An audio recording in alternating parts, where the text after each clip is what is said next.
Hello, it's me, the Sleep Geek, and I'm here with Mattress Online today. And we're going to talk about the 10-3-2-1-0 approach to sleeping better.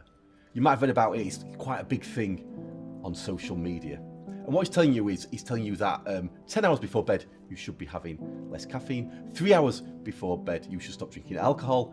2 hours before bed, you should stop working. 1 hour before bed, you should stop looking at your device, and you should have no hours of snoozing.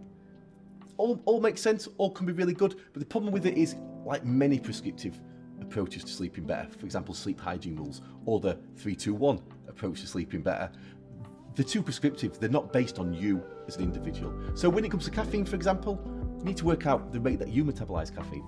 I've worked with some people who will have an espresso at 10 o'clock at night and sleep fine. I've worked with other people who have a weak coffee at 11 in the morning and it impacts on their sleep. Now, working late, yes, we need to make sure that we are stopping work before we go to bed, but we also need to make sure that we're winding down properly. There's no point in finishing work and then jumping on Call of Duty and spending the next 2 hours shooting people up, because that won't help you sleep better.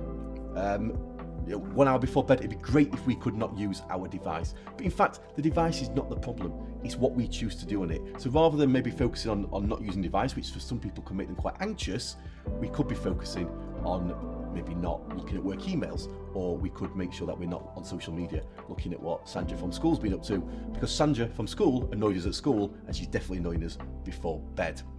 When it comes to snoozing, yes, setting a snooze can make it harder to wake up. So rather than snoozing, you could buy a sunshine alarm clock, which rises like the sun, pulls you out of your deepest stage of sleep, and makes it easier for you to wake up. So there are some benefits to the prescriptive advice that's been given with the 10-3-2-1-0 approach to sleep.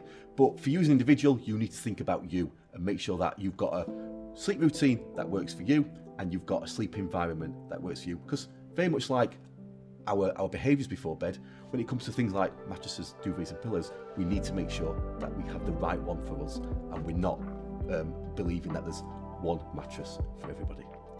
For more information, go to mattressonline.co.uk. Sleep well.